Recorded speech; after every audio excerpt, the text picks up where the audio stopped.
One of the best ways of doing well in your main exam is by practicing past papers. You need to practice as much past papers as possible before your test or your exam. So, what do I mean by that? What do I mean by saying practicing past paper? When you're practicing past paper, you need to practice in such a way you understand everything that is contained by that past paper. Do not study with the purpose of getting answer. Study with the purpose of understanding the concepts that is being asked. I'll make an example based on 4.1. It says name any four provision of Basic Condition of Employment Act. Even if you know the provisions, if you don't know what is Basic Condition of Employment Act, you need to go and research the Basic Condition of Employment Act and understand what it entails or what it means in the South African context, because you are being examined in South Africa. That is why I'm here. I'm here to assist you in terms of the good approach when you are working on the past papers. So we're going to be working together throughout the year until you write your exam. Before I start, I'd like you to subscribe on my YouTube channel. It's Economics 199. Please also follow me on TikTok. It's Economics 199 for the similar video of this nature. Without wasting time, let us see what are we looking at today. Today we're going to be looking at question 4, and question 4, it's miscellaneous topic. It contains two parts. It's business environment as well as business operation. Let us look at what 4.1 is asking us to do. That is under the business environment. We need to name 4 provisions of Basic Condition of Employment Act. So in South Africa, Employment Equity Act provides for 4 key provisions: to eliminate unfair discrimination, implement affirmative action measures, consulting with employees, and reporting on the implementation of employment equity plans. So this provision aims to achieve equity in the workplace by promoting equal opportunity and fair treatment. So here's more detailed breakdown of the 4 provisions of the Basic Condition of Employment Act. So why I want us to look at the breakdown, because I don't want you to only name it, but I want you to also understand what this 4 provision means to you or meant to South African employer or employee. Elimination of unfair discrimination. So an unfair discrimination based on race, gender, pregnancy, marital status, ethnic or social religion, color, age, disability, religion, conscience, belief, politician opinion, culture, language. This means employer cannot discriminate in the recruitment, hiring, promotion, or any other employment decision based on this protected grounds. So what does that mean? It means an employer cannot say they're not going to hire maybe someone that is pregnant, because that is considered as being discrimination. So it's unfair discrimination. So a person should not be discriminated based on the fact that he's pregnant. That's one of the examples. Then the second one, it's affirmative action measures. So affirmative action measures is designated employers must implement affirmative action measures to regress disadvantaged experience by a designated group, such as people of African descent, people with disability, and women. This can include targeted recruitment, training program, and other initiatives to increase the representation of these groups in the workplace. So the measures that the employers should take is to ensure that in their recruitment process, they find the people that will be compatible in the workplace, and then in their recruitment process, they should give exposure to disadvantaged group. So now you see, now it also link with your BEE, where in the employment process, we should make sure that we don't only appoint certain race, but we have a variety and mix of race that we appoint. And when we're doing that, we also ensuring that we give opportunity to previously disadvantaged people. Number 3, it's consultation with employees. So the employers must consult with employees or their representative trade unions on the matters relating to employment equity, such as the development and implementation of employment equity plans. This ensures that employee input is considered in the process. So in the workplace, when the employer decides that they want to make changes to employment equity plans, could be good changes for employer or bad changes for employees, whatever the case may be, they need to consult with the employees as well as the union. So that's what a Employment Equity Act requires. Then the last one, we're looking at the fourth one. The fourth one speaks of reporting on implementation plans.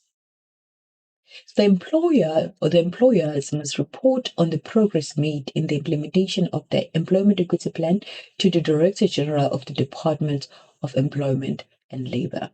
This helps ensure accountability and transparency in the workplace. So any progress and plan that the employers have in place in terms of the employment equity plan should be reported to the department so that the department will review those reports and see whether they have taken accountability and there is transparency in those reports and the progress in the workplace. So in essence, the employment equity, what does it entails? It creates more equitable and fair workplace by actively addressing historically inequalities and promoting equal opportunity for all. So the main aim of this provision of Basic Condition of Employment Act is to ensure that they are promoting inequalities. I mean, they are addressing inequality and promoting equal opportunity for all. And 4.2, outline the right of consumer in terms of National Credit Act. The consumers have a number of rights when it comes to National Credit Act. So what are those rights? The consumer have a right to apply for credit and to be free from discrimination. So what does that mean? It means if a credit provider see any kind of person coming to apply, they have a right to allow them to apply. They should not say, because you're a black person, because you are an Indian, because you're white, you should not apply for credit here. So the consumers have a right to apply for credit. And they should be free from discrimination. That means they should not be discriminated. If the credit has been refused, then they need to be provided a reason as to why it was refused. They need to receive pre-agreement documentation or credit code that is valid for 7 days before concluding any credit transaction. So what does that mean? It gives a consumer sufficient right to decide whether they want to go ahead with the credits that are being provided. They must receive fair and responsible marketing by credit provider. So when it comes to the credit providers, they will ask you whether do you want to receive the marketing in future. If you have said no, you should not receive any um, marketing of any matter or sort from that credit provider. Should return the goods to credit provider in order to settle outstanding amount or debt. They can apply for debt review, counseling, if the consumer cannot afford to repay their debt. So the credit provider cannot then say to the consumer, you cannot apply for credit review or counseling if they realize that they cannot afford the debt that they have obtained initially. They should receive information in plain and understandable language. So the credit provider should not use complex language in the terms that they are communicating to the consumer. Should receive documentation and statement as required by the Act. So what does that mean? If you are owing the bank for the car, they need to give you the statement on a regular basis. If you're owing them for your house, then you need to get the statement. So it's part of the requirements of the National Credit Act in terms of the right of the consumer. They need to have access and challenge credit records information. So what does that mean? If in your credit record they are showing you the debts that you know you don't owe, maybe they are reviewing your credit record and they're telling you that you are owing Edgar's and you know you don't own Edgar's, you can challenge the credit record that is provided to you by the credit provider. You receive a protection of the personal information. So the POPI Act retrain the credit provider from sharing the information with anyone they want to receive protection of their personal information. And they should receive protection from being held accountable for the use of their credit facility after they reported the loss or debt. So there are people that will decide to use your information to obtain the debt. So in that case, if they decide to use your information to obtain a debt, it is not you that opened the debt. Once you've reported, they have a right. They needed to reverse that in your name, provided they have sufficient proof that it was not you who applied for the loan. And the other right is that you, as a consumer, you can refuse the credit limit increase. So those are main things that you have to list if you are asked what are the rights of the consumers in terms of the Act. So if you're looking at National Credit Act, it looks from application up until when you actually receive the debt.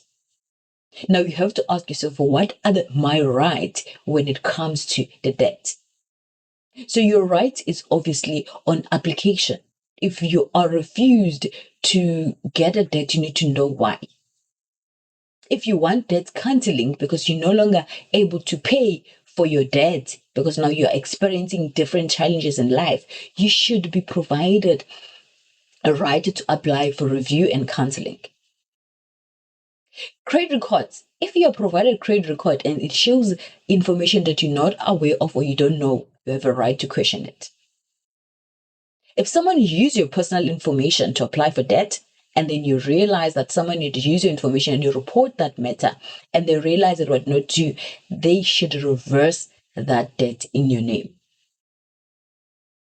So you see how we look at it. We analyze the information that we have in a way that we understand why it's even sitting there. Because the purpose of doing the past paper is not to just read what has been listed in the solution or in the marking guidelines, but the main purpose is that you understand why it is there.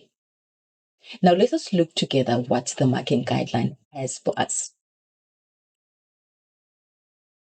So when you're looking at the marking guidelines, 4.2, right of consumer in terms of National Credit Act. Consumer have a right to apply for the credit and to be free from discrimination. So what does that mean? It basically means what I've already stated. Everyone should be able to apply for credit and no one should be discriminated in terms of race, color, gender, or whatever the case may be. You must obtain the reason for credit not being granted or being refused to get a credit. There could be a number of reasons. They realize you do not afford or you have so many commitments in your name. So they do not think it's a good thing to proceed. Or you couldn't pay before some of your credits, then they're afraid that your commitments lacks. Receive pre-agreement documentation, credit codes that is valid for 7 days before concluding any credit transaction. Why that should happen? Why you should receive a code that is valid for 7 days? It gives you time as a consumer to confirm that you really want the credit or not. Fair and responsible marketing by the credit provider.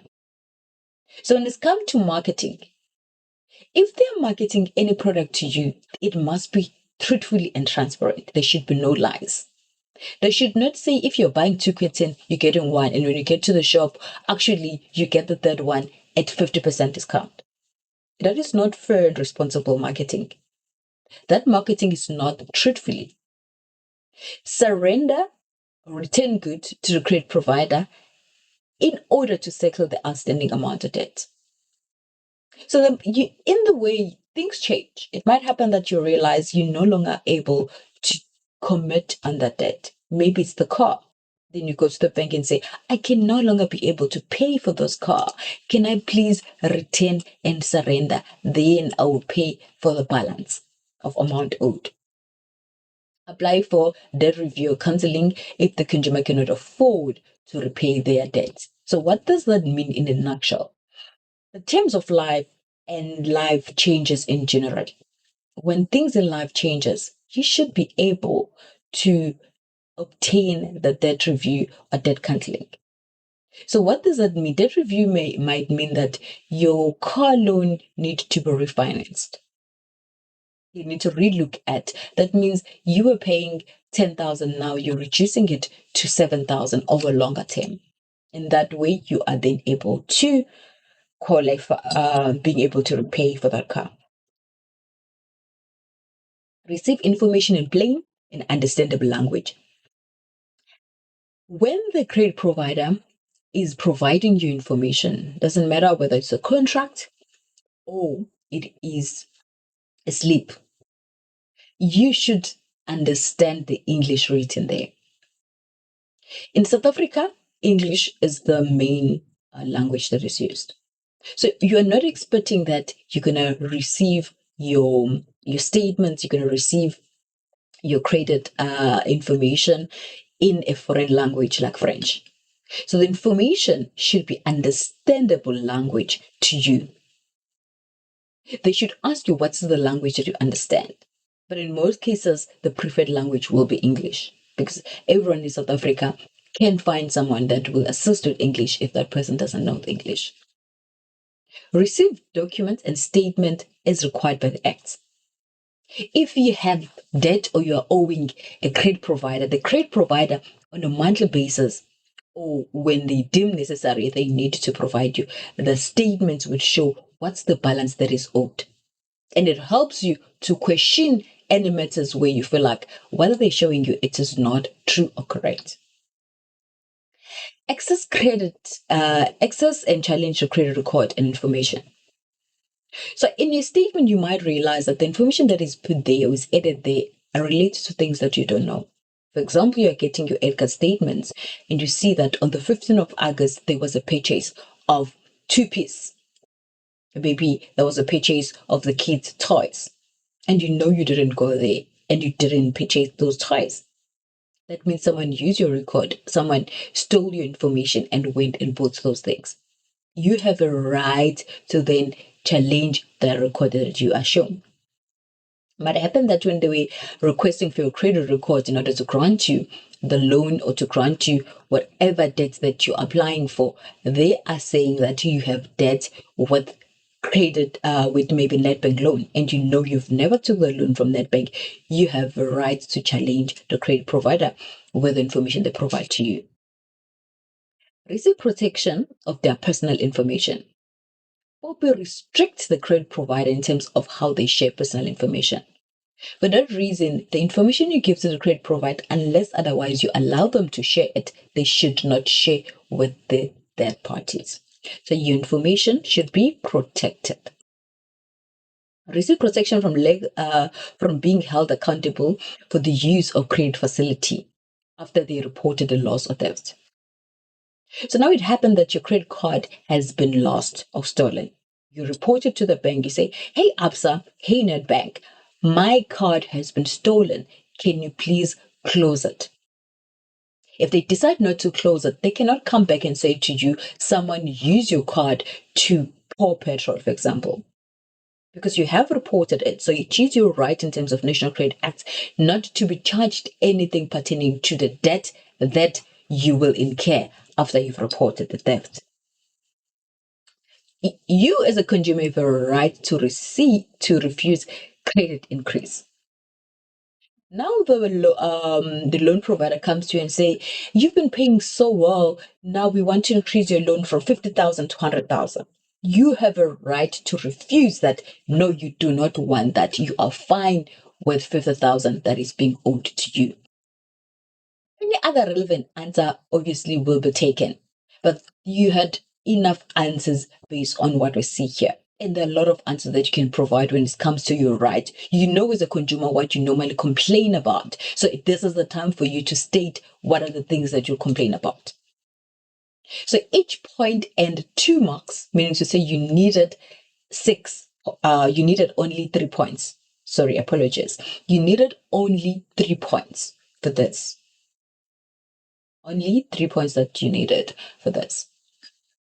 Okay, now let us go and see what we have for the next question. So, next question is 4.3. It says, read the scenario below and answer the question that follows. Shoe Boutique, or SB, implemented a strategy aimed at improving their customer service due to decrease in sales. The management of SB evaluated if their strategy had been effective. SB examined the underlying basis of their strategy throughout the implementation process.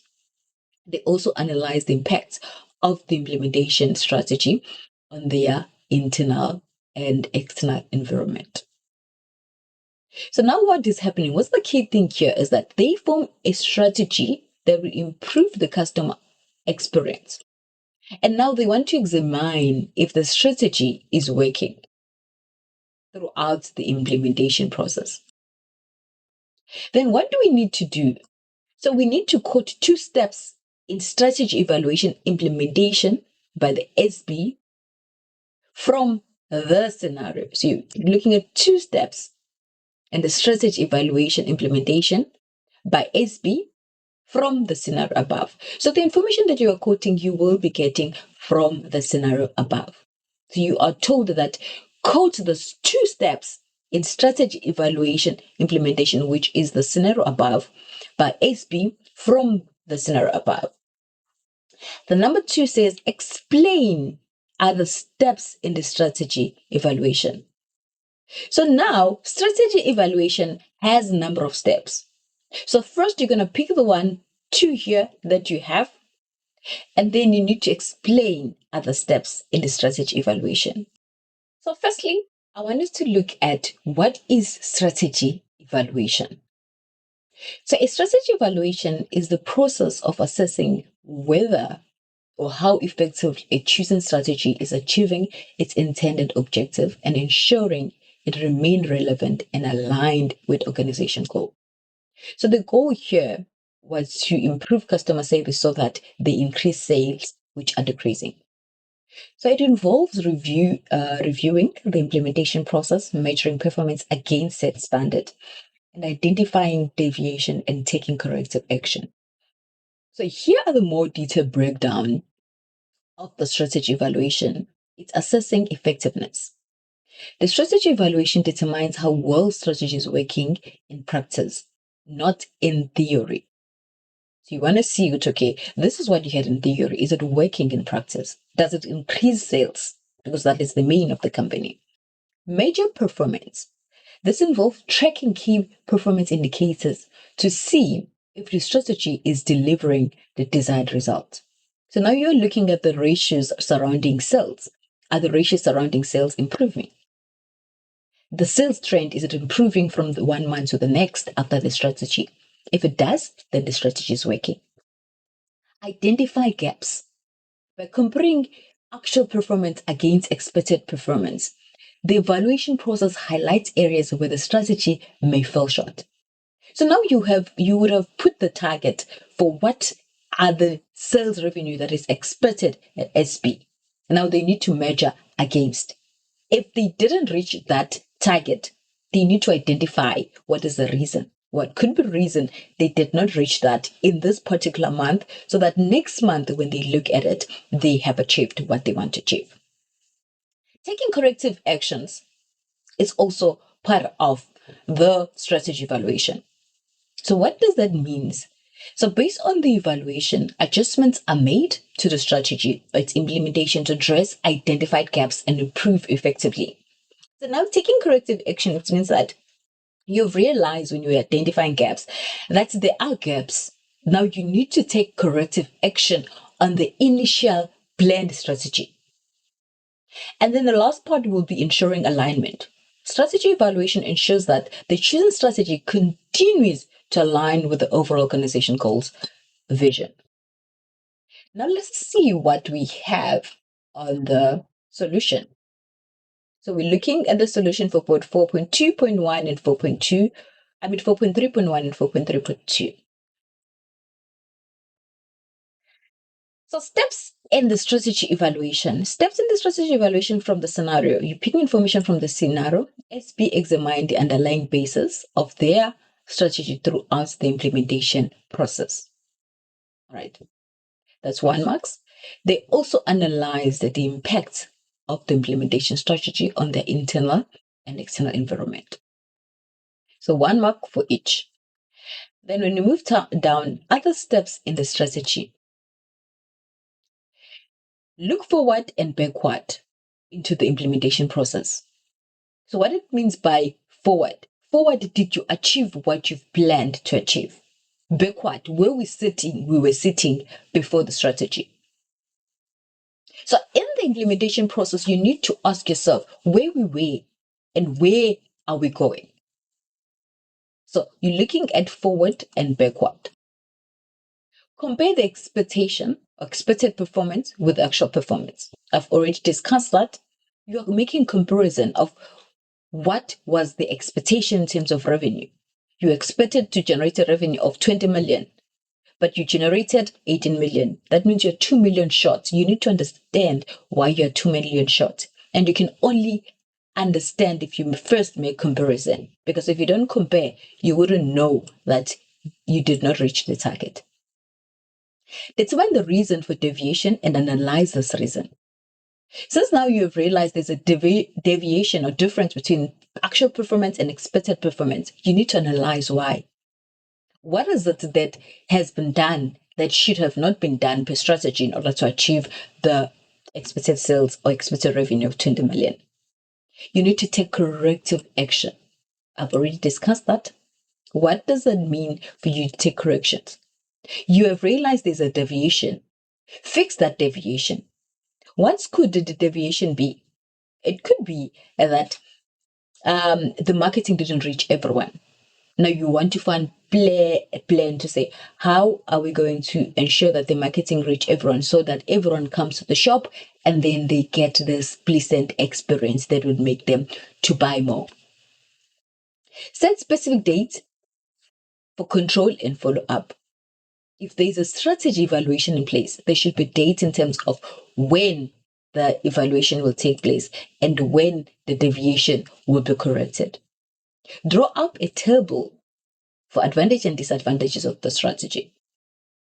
Any successful strategy has to have a laydown of advantage and disadvantages so that you know how to take more advantage of advantages and how to address disadvantages. Draw a table that has strategy, advantages, and disadvantages, and you decide on the desired outcome and envisage expected when strategies were implemented. So you ask yourself, what are the desired outcome? Any relevant point will be taken, obviously. Then each and every point you get 1 mark for each. So that takes us to the end of 4.3.2. Let us look at what 4.4 has for us.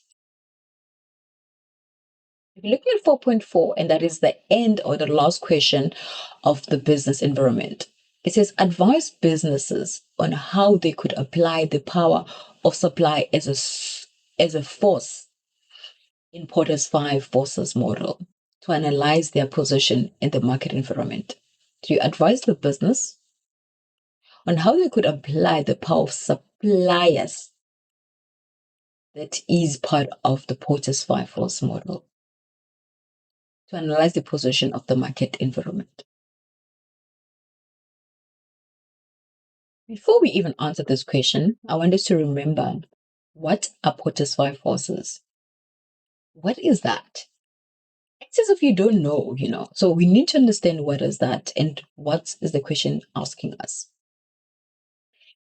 Porter's has 5 things, right, that is considered in the market environment. But let us first understand what is 5 forces in strategic analysis. It is a strategic analysis framework that examine the competitive dynamics within the industry It identifies 5 key forces that determine overall attractiveness and profitability of the market.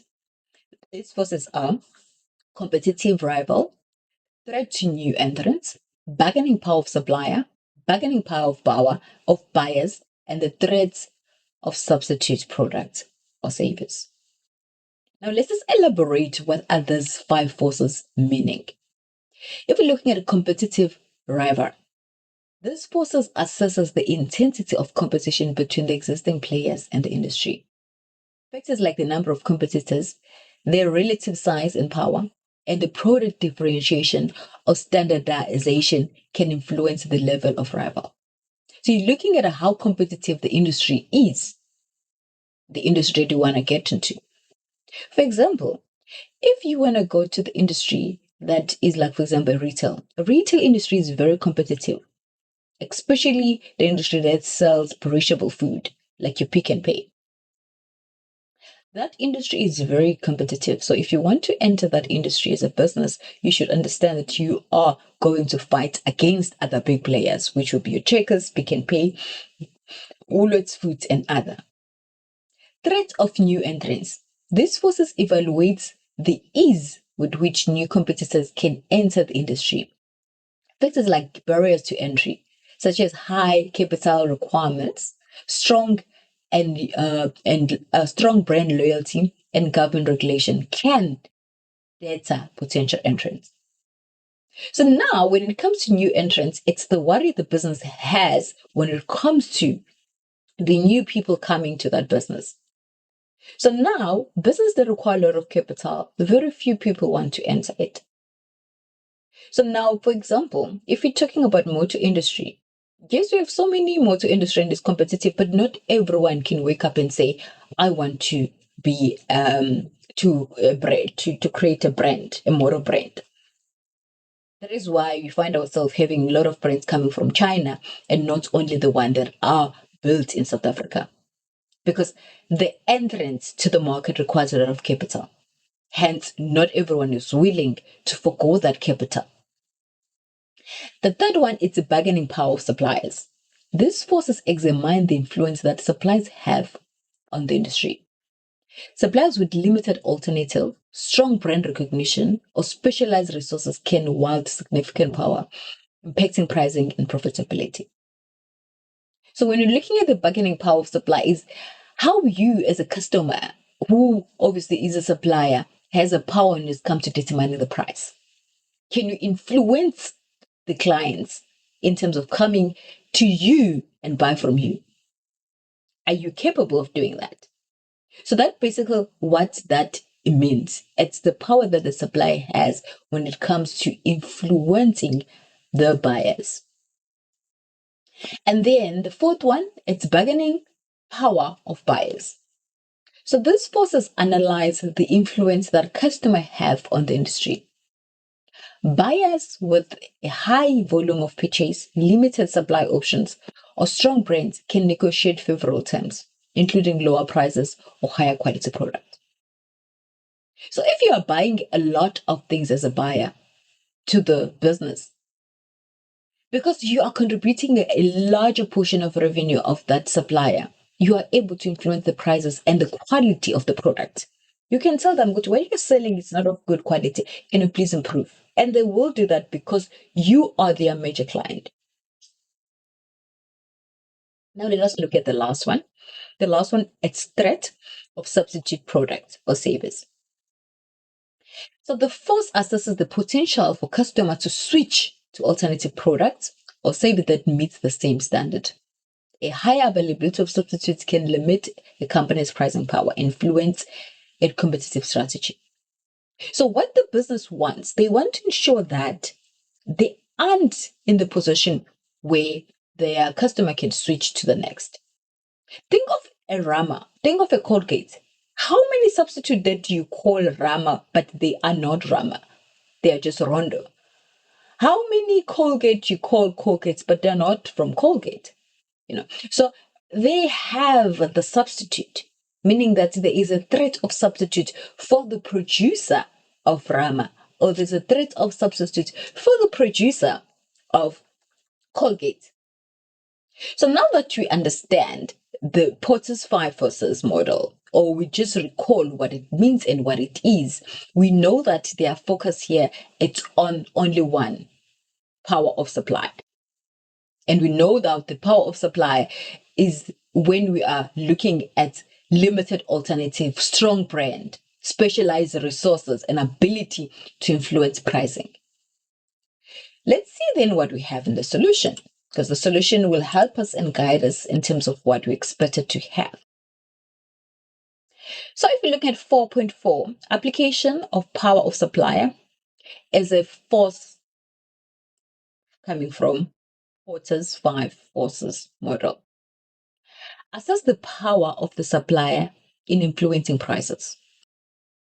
Can they change the price? Can they decide the price they want to charge the customer? If for the price of laptop, you cannot determine the price to be 10,000, or you cannot change your price from being 8,000 to 10,000 for the laptop, then you don't have so much influence as a supplier in terms of determining the price of laptop, because you're afraid the competitors might sell it at a price lower than you are. Suppliers that deliver high quality, unique, scarce products may have a power over the business. So what the supplier should strive to, they should strive to deliver high quality, unique, and scarce products. So what does that mean? The quality, and you're looking at the durability of the products that you buy from the supplier. How long does it take for it to last you? If I am buying, for example, the soap, I should not add so much soap in the washing machine in order for it to wash my clothes. Just a little drop should be sufficient for me to wash my clothes. Then I know that is a high quality washing detergent. The product that they sell should be unique. That means it is in a position where you cannot compare with the competitor's product. It is so great that it's incomparable. Then scarce products. So what does it mean? You are selling something that is hard to find. Let us make an example. So the example that I'm making is not true. Let's say in South Africa, we do not have automatic cars, and you are providing automatic cars. That means it is scarce in South Africa. Therefore, what you are producing, it is a scarce product.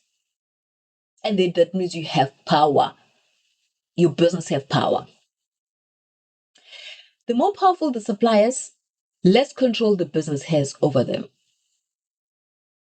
The smaller the number of suppliers, the more powerful they may be as a choice of supplier, but they're limited. So if there are very few suppliers in the product that you are providing, it's you and a very few players, you're most likely to do well in the industry. Identify the kind of power suppliers have in terms of the quality of product, service, reliability, ability to make prompt deliveries, any other relevant answer related to the business could any point. So it was important for you when you go to the exam that you understand Porter's five forces model. So if you understand all of them, you are in a better advantage by the time you go to the exam. Because if they pick any, then you will be in the position to analyze. Let us say in your exam, which you're going to be writing in November, or in your test, your teacher, they decide to select new entrants.